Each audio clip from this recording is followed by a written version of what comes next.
Gye-Nyame, family. Y'all know I told y'all I was going to be starting the day off with them cold showers. I'm keeping my word. So, once again, Gye-Nyame, thanks for joining me. Let's get started.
Gye-Nyame, y'all. Yo, it's a Money. See it right there? Point up. You see it, Sash? Okay, cool. Right there. Yeah. Okay.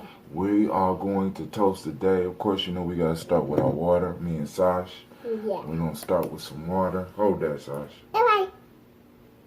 We got some water. We're going to pour it in the cup. And I go first because I get the best.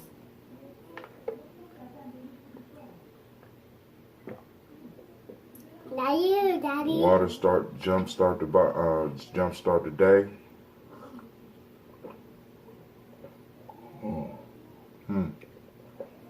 A blow, Jackie. Nope, we gotta get some more water. You drink it all. Yeah, I'm trying to do 16 ounces. Go ahead. Well, it ain't gonna be quite 16 ounces because she drinking some, right? Let's start that day off every day with that water, right? And drinking that water. Daddy, why you looking strong? Last one. Here, let me put some more in there. Just a little bit for a kid. Go ahead. Kids need water too. A lot of us suffer from dehydration. We want to make sure we get that water in us. Let's start off the day, right? Then, Daddy, say some for me. Say some for me. Cheers. Go to the site, GyeNyameJourney.com. Within the next couple of days, I'm going to have the article And we up. got a I'm going to call it, here. right, I'm calling it a shot of ambrosia and a cold shower. The effects. All right, now, so we still trying to finish off the beat. Hold that, Sash. All right. We're going to do our toast. Hold it tight because you don't want it to fall and break. Daddy, I told you got two strong. I told you got strong muscles.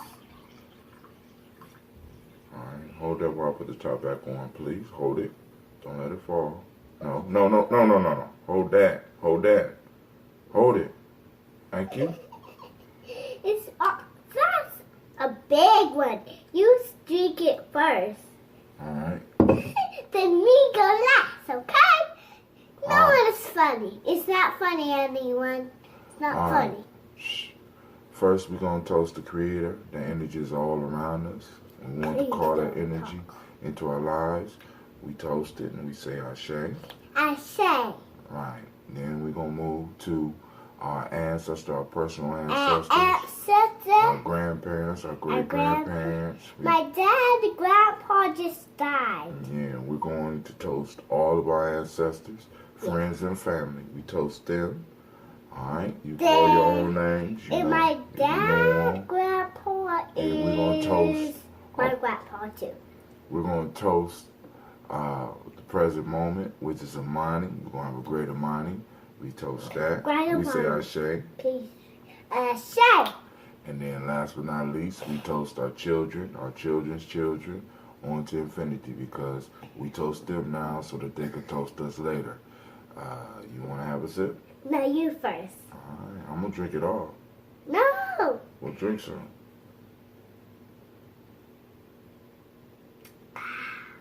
Just that beef. Fresh and meat. Mm-hmm. Fresh and meat. Save some for me.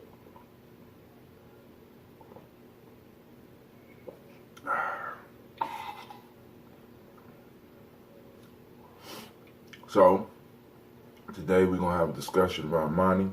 My wife beat me up and started cleaning up everything, so it won't be a cleanup segment, but we're going to have our workout segment. We still got to experiment with the isometrics. We experiment with the isometrics. My mom. We still got the oil that. We're going to oil that. My mom beat my daddy up for no reason. We're going to do our oil letting. We still experimenting with that. We're going to do our workout. And then we're going to have our conversation. All right? Those that's joining us through Spreaker, because they want to download the podcast. So, we want to welcome you. Also, remember, make sure you do your daily toast, the libation. It just don't have to be poured on the ground. It could be poured into you. Right? And also, allow your children to join in. Look at her. All right, so. Oh, I didn't introduce my co-host today. This is Miss Sasha Mosh. Hi. Say hi, Sasha. Hi. And say today is Amani. Today is money. Okay. Money is up there. Okay. And that's exactly where it's going to be. All right. Time for the oil letting. Daddy, Cleveland got some paper. If I do the oil letting, this will happen when I film late. Can I pour it in your mouth? Let me pour it. Let me bend it down. Some oil. He's been it in her mouth so he can swallow it.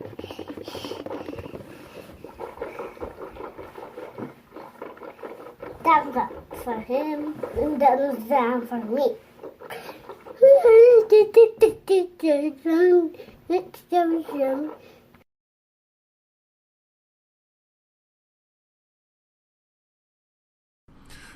You are now listening to Gye-Nyame Journey Radio. This is a Heart of a Symbol production.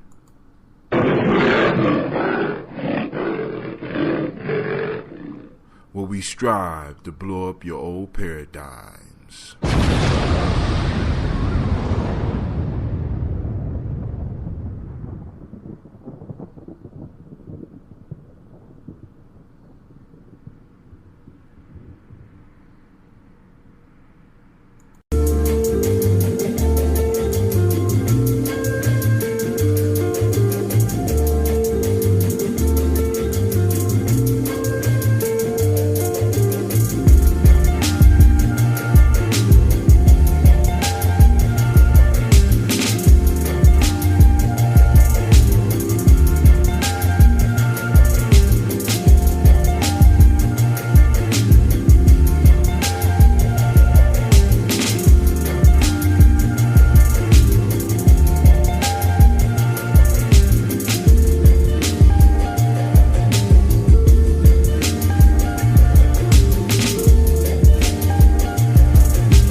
Hello, everybody. This is Ishmael, and I'm here to tell you that I'm a big fan of Gye-Nyame Journey. That Adam and Eve myth, interpreted as it was later on in history, led to profound conceptions of the woman as inferior, and sometimes in some civilizations as essentially evil. So she's supposed to be the great seductress, the weaker kind, etc. This was not the case in the African mythology. So that you already had a divine myth which gave a basis. It was a sort of bedrock for a reality that could give the woman greater freedom and power. It is not an accident, therefore, that many of the goddesses of the Europeans were black. They could have chosen their own women, they chose some of their own women, but the most important goddesses were black. Not just for the African now, in the civilization of the Greek. The Greek was so profoundly affected by the Africans that the goddess of chastity was a black woman, Artemis. The goddess of wisdom was a black woman, Minerva. The goddess of beauty was a black woman, Diana. And many of their great mythological figures which were critical to the vision of history, the history of the Greeks in the Odyssey. The woman who has the power to draw Odysseus and all his crew into her is Circe, who is represented as a black woman with African features on the Greek vases. The woman who helps Jason win the golden fleece is a black woman, Medea. The woman who marries Perseus, the Greek hero, is a black woman, Andromeda. If you see them represented in Hollywood, they're all white. But if you go back to the original vases, the original art of the Greeks, you will find that the only women they could find to represent the finest attributes in the feminine world were black women. Actual black women. They were literally living black women in Ethiopia who were made into legendary goddesses in Greece. That first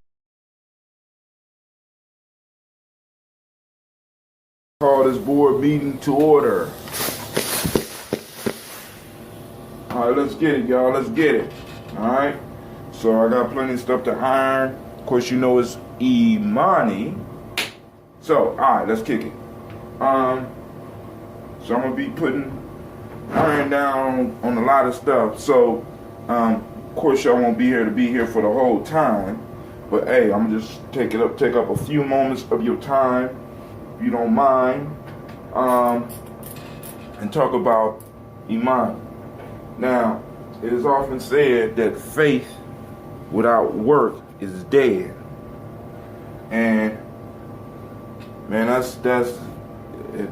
I don't know if there was ever a more truer statement made, right? Because when we talk about this whole Imani piece, we got to start putting the things. We have to start putting this energy, this faith, this belief, this energy to work, and not just sitting around waiting for things to manifest. Things don't manifest. We make them manifest. Things don't just happen. We make them happen. Things aren't just created. We create them, right? And our faith is not in the thing that we want to happen. Our faith has to start with us, right? We have to have the knowledge. We have to have the fortitude. We got to have the self-determination, the purpose, right? And when we got all that stuff, we can have the proper faith in ourselves to make things happen. Y'all gotta excuse me, I gotta scoot this over just a little bit because my pipes are sweaty and it's hitting the clothes that I'm trying to iron. I don't want that. Alright. So, we talk about faith, man. You know what I'm saying? Because it's like a lot of people get caught in the trick of faith, right? Where it's just things are supposed to happen and ain't supposed to be that way, and I'm supposed to just accept it in that way. I just posted up a video from the Wolf Pack from Young Turks. Very good YouTube channel for those looking for news, not propaganda, but news. I mean, everybody does propaganda, but they give you a perspective that in most cases I've agreed with. I don't think I've seen anything pop up on it I didn't necessarily agree with. Well, yeah. I can't find nobody I 100% agree with, and if I do, that's a problem right there. All right, because that might be just an optical illusion of myself. All right, but they had an episode where they talked about the wealthy and American dream. See, the American dream is a foundation piece in our society's mythos, right? And what the Young Turks did, they presented information that I've been talking to y'all about for a while, but a lot of people ain't hearing me, right? That although production has increased, salaries haven't increased for maybe 20 to 30 years. Money hasn't, how much we're making, it doesn't keep up with the amount of production that is going on in America, right? Production has increased, more people, they need less people to be productive with, so they haven't increased the salaries. So what they was talking about on this was the whole American dream mythos, which a lot of people believe in. You know, if I work hard, you know what I'm saying, I'll be okay. I might not become wealthy, but things are going to happen for me to take care, you know what I'm saying? I pay into my 401k or my retirement account, and everything is going to be all right, right? And then we got all this news about, you know what I'm saying, like, you know, you got people saying, hey, we need to reduce taxes on corporations, and we don't need to tax the rich.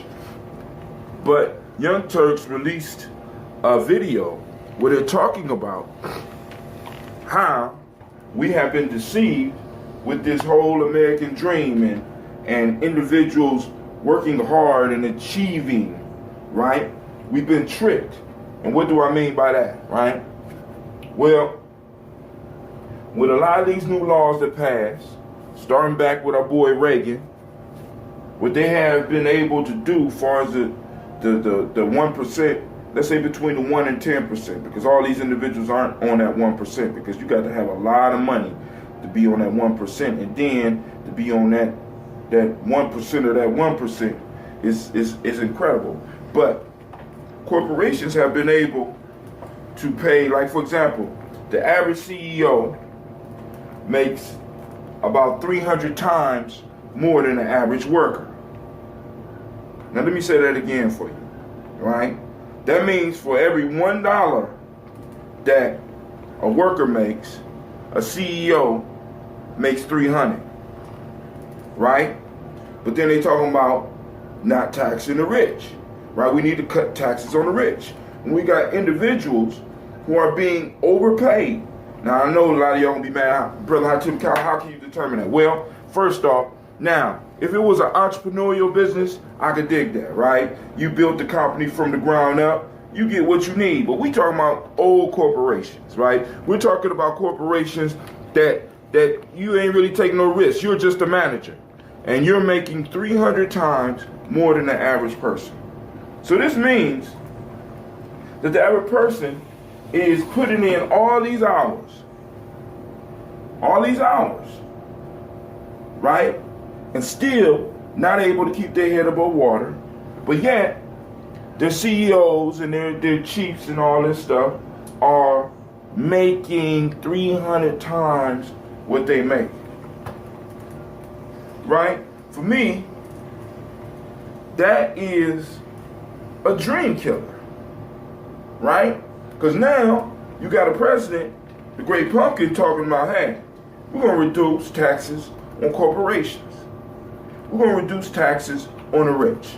So that means there's somebody who is getting over 300 times what his average worker is making is going to be paying less taxes. Which means that now, first off, his productivity is based on the people productivity that work for him, not necessarily his own productivity, right? You got to really think about what these CEOs are doing. What are they doing to make all this money? So they get all this leisure money. They're getting paid for leisure, right? And we got to be clear about that, right? So what does all this have to do with faith? The one thing that I always talk about that I like to do is I like to blow up your old paradigms, right? One of the old paradigms that we have is that if we work hard, we will succeed. That's not the truth in America anymore, if it was ever the truth, right? That's not the truth. That's something that you embracing on blind faith. See, what blind faith often does is stops us from being able to actually grow. From being able, blind faith stops us from doing the most critical thing necessary to maintain your freedom. Ask questions. Ask questions. Right? As a person of faith, as a person of a mind, I think that it's imperative that I announce to those of you that's taking a challenge, that's taking this walk with me, right? You're starting to do your daily exercises. You're experimenting with the cold shower. You might not be able to jump in like I am right now, but this took months. Actually, it took years for me to be able to build up to a point where I could jump in and go straight to a ice cold shower, right? And do nothing else. Took me a long time to get there. All that, you know what I'm saying? Is my wife is upset because I have to spit outside because you don't want to spit that on the inside because it'll clog up your drains and stuff. But I'm spitting it out because when I go outside sometime, when I first started, once again on this, I would feel like I had to throw up. So I would have to do it right where I was. So I would make sure I was off the porch, but it's close enough to where you could see the stuff, right? And so, but the point I'm trying to make is this, man. Those of you that started this journey with me, part of your faith package, part of your Imani package, part of this day is not only evaluating what you believe in, but asking questions. Anything that you are involved with where you are not allowed to ask questions, you might need to start distancing yourself from, because there's something going on that may be dangerous. Right now, we got in the news Iran. Right now, we got in the news Russia. Right? We don't have in the news the very things that affect our lives. Iran and Russia don't necessarily affect our lives. Iran firing a missile don't mean one thing here or there for us. Right? Of course, people going to be on here, oh, it matters because they're getting nuclear stuff and they're going boom. We got the technology. If Iran, in this short amount of time, could come up with a missile that could make it to the coast of America, then we have to question all these taxes that we paying and all this money that we're putting into the military. We got planes that fly faster than the speed of sound, right? We got accurate missiles. They can shoot a missile and hit me right now in my goddamn basement. You mean to tell me that a ragtag group in Iran could formulate a missile that would actually threaten the national defense of the United States of America? Give me a break. And if that's so, then we need to really reevaluate. We have to start asking questions. Why do they want to keep Iran in the news? Why do they want to keep Russia in the news? Why? Because they want to stop you from asking questions. They want to stop you from asking questions. And the questions that they want you to stop asking is, why isn't your life getting better? Why are you working longer and harder and not making any more money? That's what they want to get you, right? Your faith is being misguided, my friend. Your faith is being wrongly invested. Faith is an investment. Let me say that again. Imani is an investment. Those things that you have faith in, you invest. Now, some of y'all just trust the market. You don't ask questions or nothing. You just put your money in, you expect to get it out. Really, that's how they do all of this, right? You know what I'm saying? But those of you that are investors, when you invest, right, you want to ask questions about the companies you're investing in. I'm saying start doing the same thing with your faith. start doing the same thing with your belief. Those things, those people that you believe in, start asking critical questions. You ain't have to ask them, ask yourself. Because once you start asking yourself those questions, then you'll get bold enough to start asking them the questions. And once you start seeing that they don't have necessarily the answers that you need, you can move on. You can divest. Right? You can divest your faith. Right? Because many of us got faith in the wrong institutions. Many of us got faith in the wrong people. Many of us got faith in the wrong things. And the bottom line is we didn't start where faith should start in the first place. Your faith, if you believe in the Creator, start there. But right after the Creator is you. I will even, for some of us, I even say, put your faith in you. Because the Creator is in you. Start with you. Do you have faith in yourself? Do you have faith in your ability? This is why in the Player's Pyramid, we start with faith. Right? We don't start with umoja, we start with faith. Because if a person does not have faith in themselves, they will not be able to achieve anything. Faith is the basis of the whole principle system. If you eliminate the faith, none of these principles will work. What good is having a purpose if you don't have faith in yourself and your ability to at least build towards completing the purpose? You got to start with faith, right? And a lot of y'all been investing your faith in the wrong direction. And because it's going in the wrong direction, so is your life. As your faith goes, so does your life. Yo, this is Brother High Tim saying, hey, this board meeting is adjourned. Foodie. All right. Peace out, y'all. I couldn't get the steam up. Peace out. Thank you for watching the video. I want you to subscribe. Click the bird right there, the fiery bird. And I also have a special video just for you, right there. And for those that want more information about Gye-Nyame Journey, go to our site. It should be right about there.